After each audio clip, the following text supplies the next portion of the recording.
What is going on? Welcome back to the channel. Today we got the B2 in the background. We're going to be throwing together my EMX Brandon B2 kit with the Fardriver 72450.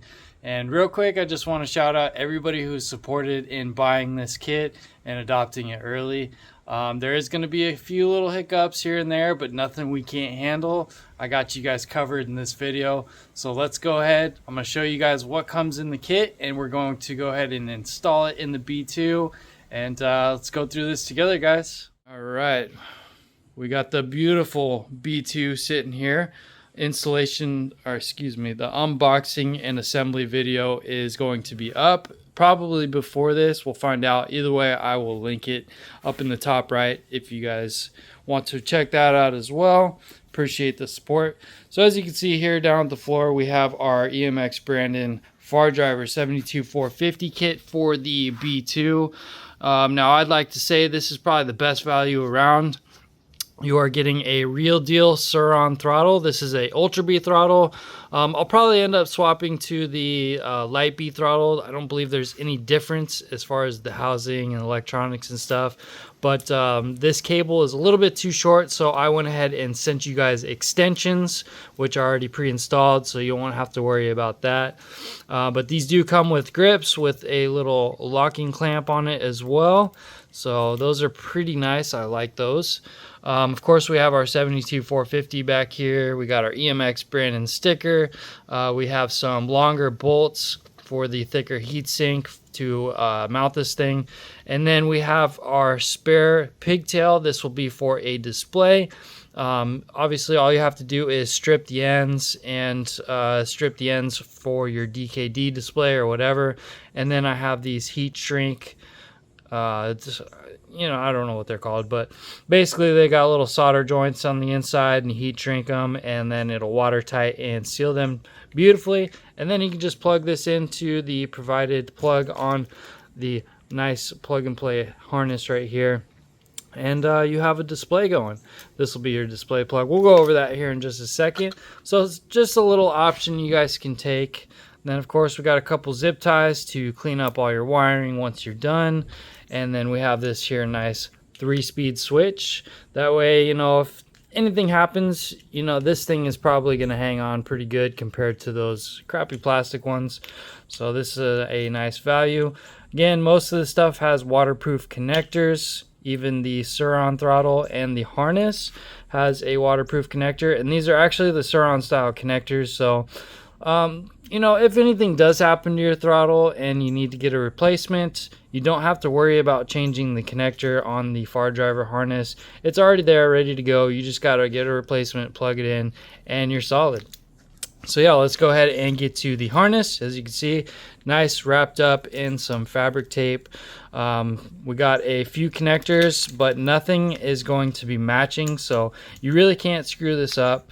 We have our Hall sensor right here. We have our Bluetooth dongle, which will already be pre-attached for you guys. And then we have our display 3-pin right here. And then you'll notice you have another 3-pin here for the 3-speed switch. And you'll notice that these are on opposite connectors, so you can't screw this up. Now, if you guys are not running a display, just leave this unplugged. It doesn't need to be plugged in. That way it'll keep from these arcing out or shorting possibly on the frame or wherever it might be dangling around. So just leave that alone if you're not using it. Leave it in the little baggie. Again, we have our waterproof connector for our throttle, and then we have our waterproof connector for our 3-speed. And this one is going to get where it gets a little bit confusing. The way they have these set up, and I'm going to go ahead and show you a little bit later. But basically off the key ignition, you have 2 wires and 2 connectors. Both are like pinned in the opposite side of the connector, and then it's supposed to have a kill switch that runs in series, but it looks like the kill switch for a lot of these aren't coming with connectors, so we're probably just going to end up bypassing these, which is no big deal. We'll still have our key switch, and then our voltmeter, the on-off switch. As you can see, these are going to work out perfectly. They'll plug right into those 2 connectors. This is the kill switch I was talking about. This just runs in series with the key switch. So let me see if I can pop these out real quick. All right, so as you can see, we are missing a connector. This one needed a male connector. As you can see, it has the female connector. But basically what it's supposed to do is one of these plugs in just like so. And then what it was supposed to do is take this one, and then we want to match up our side, which would be this one right here. Now obviously you can't screw this up. If you have the empty side on this one, you should have the empty side on the opposite side. Obviously match your wires side to side. And then what it was supposed to do is have another male connector that goes into this second one right here. Just like that. That is how the ignition was supposed to be set up, but unfortunately it is not. But that is not an issue, because I will actually be sending you the connector that you need. And just to show you guys real quick, this is how mine came. This might be different for you guys, I'm not sure, but we will be using this connector to match up this if you indeed want to run this kill switch in series. So I will show you how to just bypass this altogether. You can take that off, get rid of it, and just use the key switch. Or if you want to use this, I will show you how to run that as well. So we'll show you the key switch first. So if you look down, we got a bunch of wires hanging down. What you want to look for is these two black wires. One black has a white stripe. As you can see, one is pinned on one side, one is pinned on the other. And then if you look at my connectors here as well, you can see that I have one going this way and one going the other way. So basically you just want to match these up like so. That way you know your wires are on the correct side. One into one, second into the other, and you're good to go. You can bypass this if you want to. Now, if you do not want to, what we need to do is grab our key switch connectors, and then I'll have these over here. Normally this will be running through the bike on the inside, but they're a little bit too short, so for camera's sake, I'm going to show you up here over in this corner. Let me adjust this a little bit. There we go. Now, first thing we want to do is same thing. We're going to take our existing connector and we want to match it up with the correct one. Now, as you can see, these are connected, and you can see this wire is on one side, this wire is on the other, so obviously that is not going to work. So take our other connector and we match them just like so. And then with our leftover from our key switch, we will go to our Fardriver harness and we will figure out the correct one. That way we're matching side to side, just like that. And that's going to leave us with this one more ignition connector, and then we have this bare pin right here. So what we need to do is we're going to look at our little connector right here. Now, if you go up in there, you can kind of see a little notch. You can see how it's kind of a little rectangle notch right there. And then on the pin itself, you're going to see it has a little tab sticking out on this side. Basically, you want to line up that notch and that tab so they click in together. Then we want to make sure we get this on the correct side. So as you can see, my wires are on, if we're looking at it, the left side. So I want to pin this on the left side as well. Now you'll notice that these connectors, they have a flat side and a groove side. So you can go off of that. We are going to be putting it into the groove side. So we'll take our pin, take our connector. We're going to kind of look in there on our groove side, orient it correctly, push it in, wait for the little click. If you can't pull it out, obviously don't rip it out. But if you can't pull it out, you are good to go. Click these two together and we are now wired in series. So basically all that means is you have to turn your switch on and your key switch on at the same time for the bike to turn on. Now, if you leave one on but turn the other one off, the bike is still off. If you do it vice versa, leave one on, turn the other one off, the bike is off. So technically, if you're sitting in the garage, or if your bike's sitting in a garage or something, you can leave the key switch in the on position and just turn your kill switch off and your bike is off. That way, you know, if you want to jump on your bike, you just jump on it, click your kill switch, and you're good to go. or vice versa. If you are out and about and you park this thing somewhere, you can turn your key switch off, pull it, and you're good to go. Guys, now that we have our key switch managed, I went ahead and ran them through the frame, so we are good to go. Next up, we have our voltmeter. This is going to be very simple. As you can see, we have a couple wires hanging down right here. Now you're going to have some thinner wires and some thicker wires. These thicker ones with the pins, we're going to address this issue here in a little bit. This is going to be our charge port. And then this one with the 2-pin connector already on it is going to be your voltmeter. So you're just going to simply plug it in right here. Now, I don't know if I mentioned this. This is my kit, so I forgot to label these. But I will be labeling these as voltmeter and then key switch, so that way you guys aren't confused. But obviously, we got the red and the black together. And then we want to put these pins together and make sure they line up. Make sure, I mean, we should be good to go. Usually the ground is going to be on the notch side, but make sure your red is on one side, black is on the other. If you do have issues with that and they are backwards, feel free to reach out to me and I will take care of you immediately.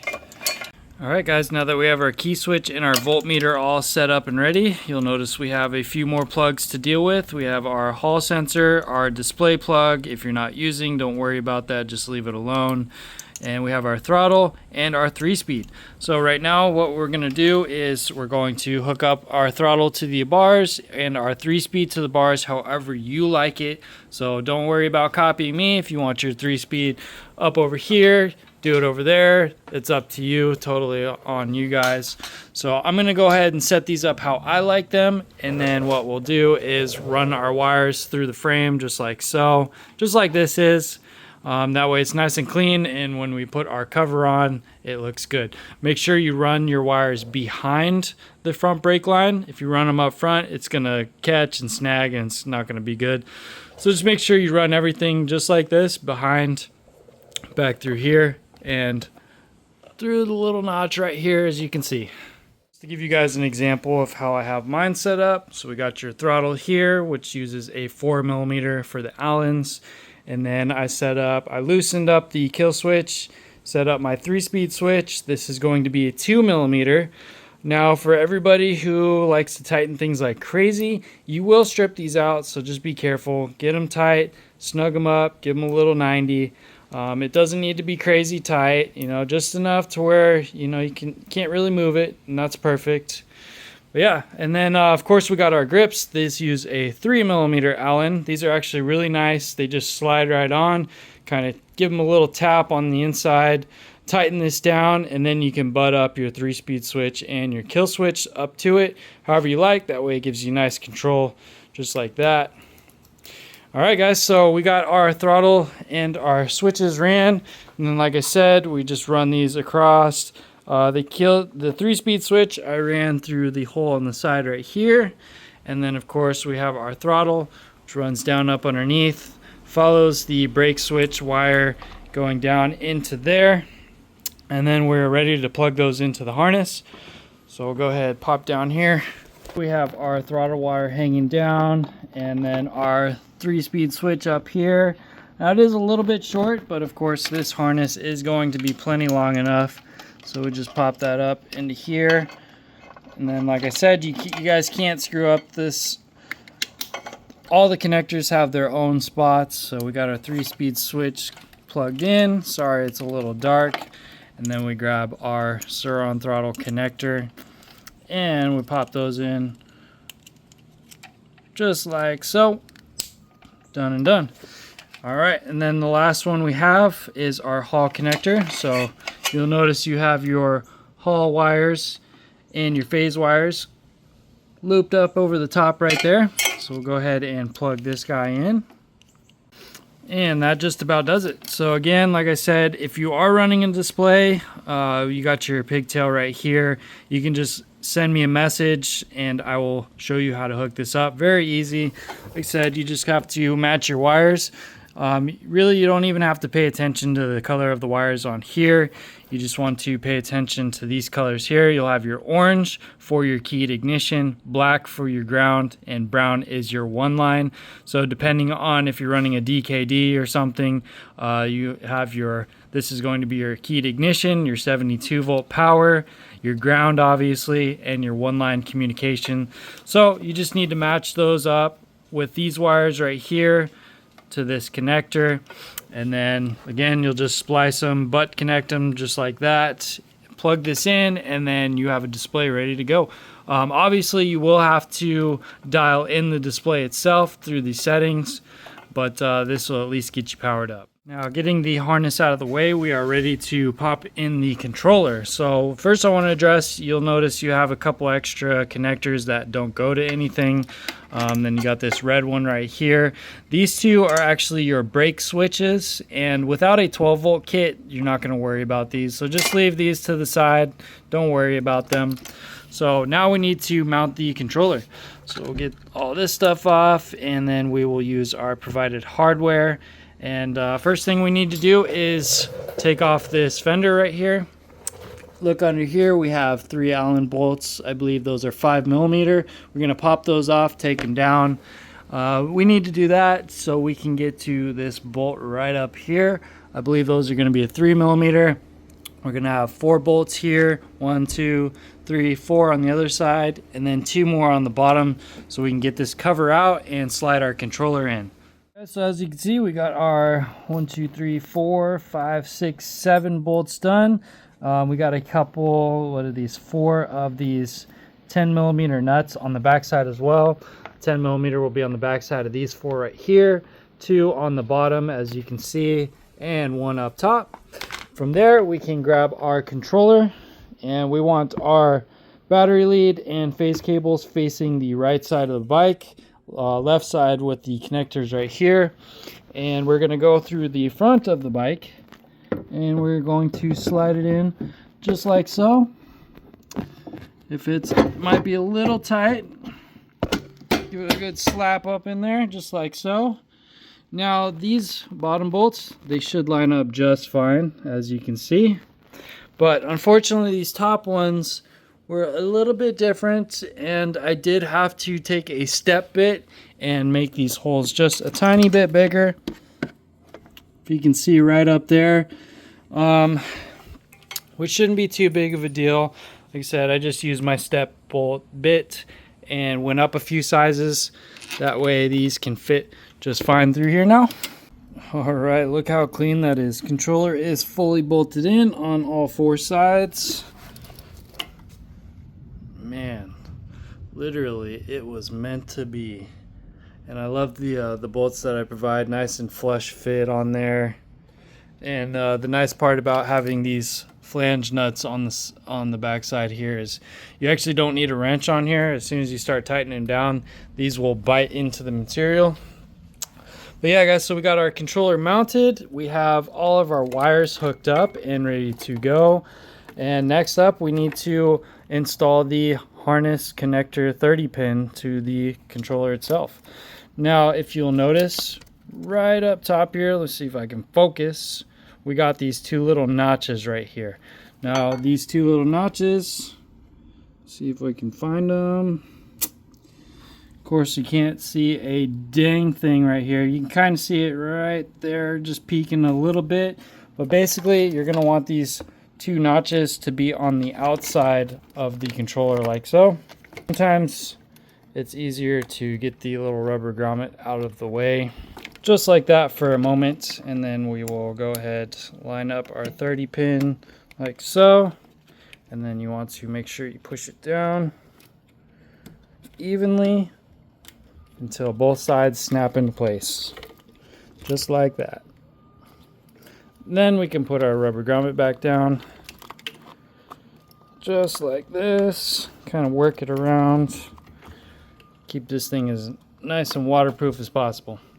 Alright guys, so we went ahead and took our cover off before we set up and bolted the controller in, and then we took all of our bolts out for our phase lug and battery leads. So to end this video, we're just going to put in our battery lead, our phase leads.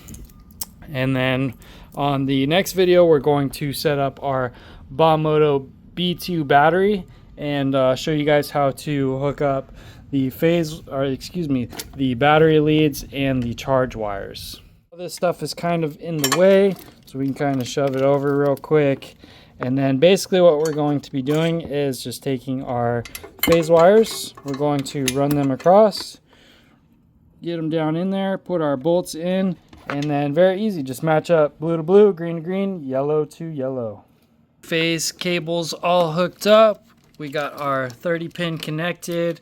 We have our hall wire done, our ignition, we have our voltmeter, and then we have our 3-speed switch, and we got our Bluetooth dongle. Everything is good to go and ready.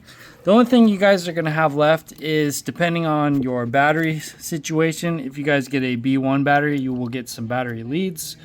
And that is very easy, just red to red, black to black. Of course, I supplied you with some zip ties, so you can bundle all this up, tuck it up into place, and make it all clean. I'm going to leave that to you guys, of course. Then we can't forget, we need to get our cover on real quick, and that's as easy as reverse of the taking it out. So I'm going to go ahead and pop that cover back on. Look how sick this thing looks. Is back on. It was a little bit of a pain in the butt. This is a larger controller than what is supposed to be in here. So my recommendations for you guys is just start these 4 bolts, get the nuts on just a little bit, and then once you got all 4 started, then you can tighten them down as you need to. 2 on the bottom, 1 up top here. Those are nice and easy. Of course, we got our fender put back on, 3 5mm Allens in the bottom, and then we have our number plate. Number plate just sits on top, and then we have a Allen right there. And then of course I kind of ran these through just like so, and then making sure that our brake line runs up over the top of this little square piece right here, and then there's a little hook that it sits in